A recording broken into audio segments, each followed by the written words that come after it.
impression that you were trying to make in your Bellator debut? 100%. Exactly what we said, ground and pound. That's what I do. I don't have to go out there and be fancy. I don't have to impress anybody. Go out there and do what I do, get the win, get my 2 checks, go home. And in the opening round, you did enter some exchanges with him. So was that something kind of you were trying to prove too? Is like, hey, sure, this guy has knockout power, but so do I. I mean, it wasn't about catching exchanges. You know, I set my shots up with my hands. They throw the hands, they make it go box. Like, okay, he gonna strike. When he commits, then I go for my shot. When he sprawls, I come back up with my hands. That's a mixed martial artist. You mix it up. And once that sequence went down in round 1 where you almost kind of finished him, did you know, like, round 2, hey, if I get this down, the same thing's going to happen and it's 100%, over? 100%. Yeah. We knew it. Like, my manager called me, told me when he got the fight. I never knew who Melvin was when they called me. He said he got 1 good round. He's going to come out hard. You put him down like you do everybody else, he's done. And I did exactly that. And you had told me before the fight that there's kind of levels to this and that you felt, there were better fighters and better matchups for you in Bellator than Melvin. Did you feel that difference when you were in there too? Yes. I mean, he's a striker. He's a kickboxer. You know, this is MMA. Like, we knew for sure he's dangerous with striking and kicks. We knew that. But we knew he wasn't going to be as much of a match on jiu-jitsu and his wrestling. You know, when there's guys in this division that are good at striking, good at kicks, good at wrestling, good at jiu-jitsu, good at judo, good at all kinds of different stuff. You know, I want to test my mixed martial arts ability against other top mixed martial artists. Did this win mean anything more to you after all the health stuff that you went through this year since your last fight? I'm still here and I'm kicking, baby.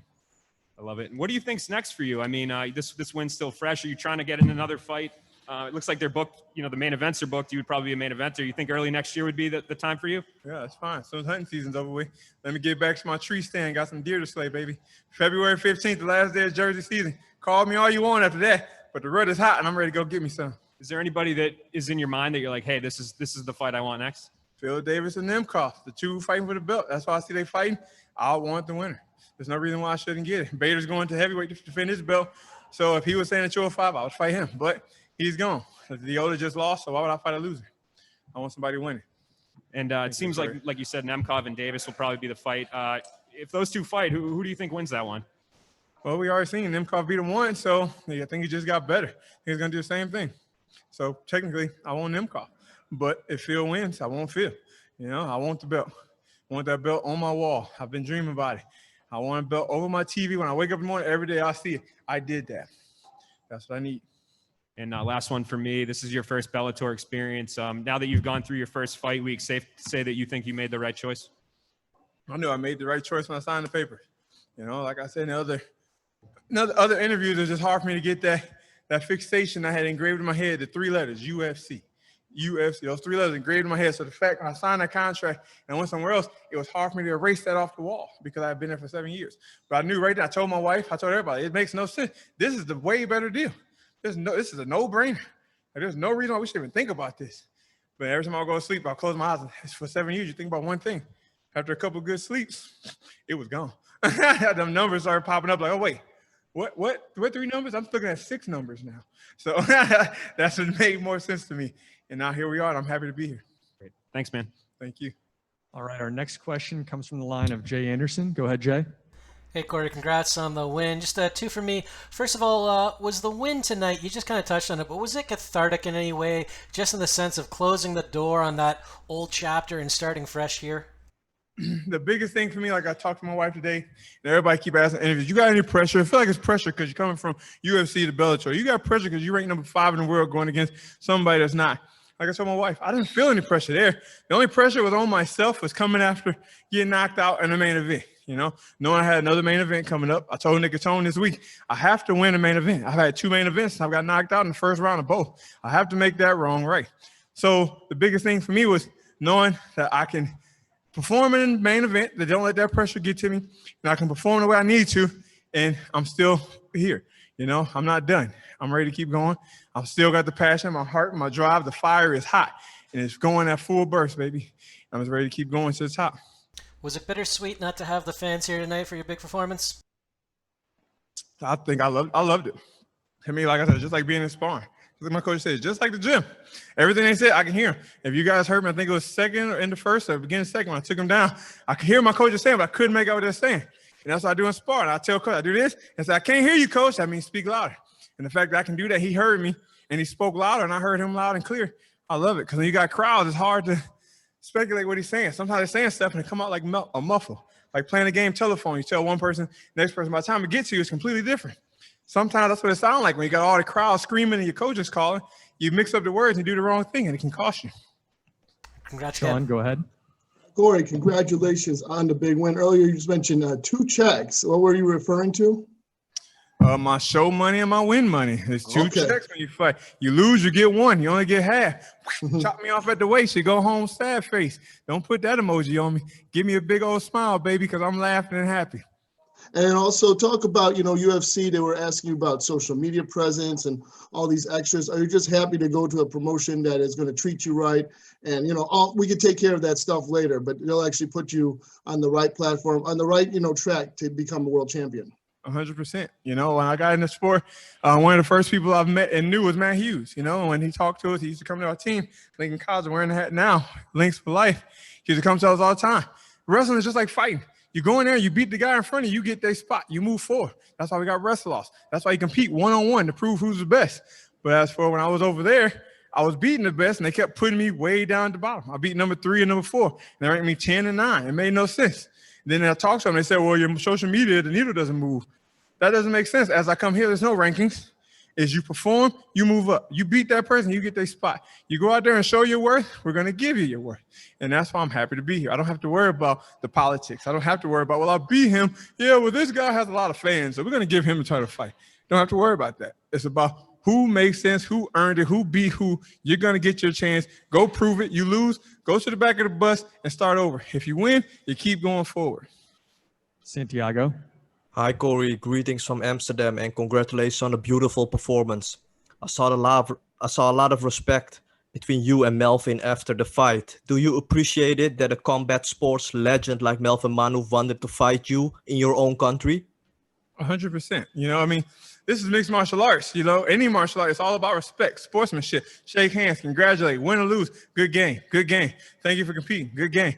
And the same thing with MMA, where you might have beef, you might have feuds. When it's all over, it's all respect. You share that cage with another man or woman, if it's 2 women, and you have a mutual respect. The best man doesn't always win, but the one who got his hand raised, you congratulate him and you move on.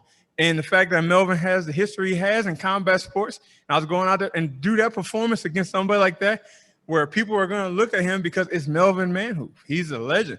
And I went out there and did that so that I pay him respect for that. And at the same time, that respect comes back to me from his fans and the people that follow him. So it's your give and take game. You give respect, you get respect. Enjoy the victory, sir. Thank you. Jenna, go ahead. Hi, Corey. Congratulations on a great performance. I do want to bring the mood down a little bit, though. Melvin is, of course, a legend. He's, of course, someone who's been in there with some great fighters, but his last fight, Yannick Bahati, over a year ago, he's not fighting guys like you. He's not fighting guys at the top of the division. When you look at this fight back in a couple of days, are you going to feel in any way kind of guilty about having to go in there and do what you just did to him? No, he's a grown man. He signed a contract just like I did. He knew what he was stepping into. Same thing I told my father. I know the risk every time I step in the cage. That's what we signed up for. That's what he did. Like they say, he's going to die on his shield or either go in or out. What you know the saying? Live by the sword, die by the sword. And he came in on his shield, but he's going out on it. Do you think Vadim Nemkov has ever fought anyone like you before? No, I know he hasn't. He fought Liam McGeary, who has good striking. He fought Phil Davis, but Phil Davis' wrestling's a little different for me. If you follow Phil Davis with his wrestling career, he was more of a top game guy. He beat guys, put his legs, he was long. He used his length to score back points and stuff like that. But his takedowns were never really that sufficient. As for a guy like me, anybody I fight, anybody I train with, they're going to tell you these takedowns are coming. And when I believe I'm on the best day, I'm going to get you down. If I touch your legs, you're going. And I know I can get to his legs. I know I can get him down. And then once I get him down, the rest is history. We'll take 1 or 2 more. Simon. Hey, Corey, congrats on the win. I see we stuck with the beard for this debut here, but what I really want to talk about here is the relationship with your coach, Coach Mark Henry. So talk to me a little bit how special that is for you. Man, that's one of the most special things you can have in martial arts that I had.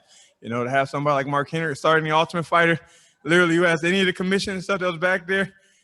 Never met him before in my life. They just put us in the locker room. It was 16 guys and 3 coaches. And I was the last guy to fight. And I remember telling him, like, Coach, I need to warm up. I like going hard. I need somebody to warm up with me early.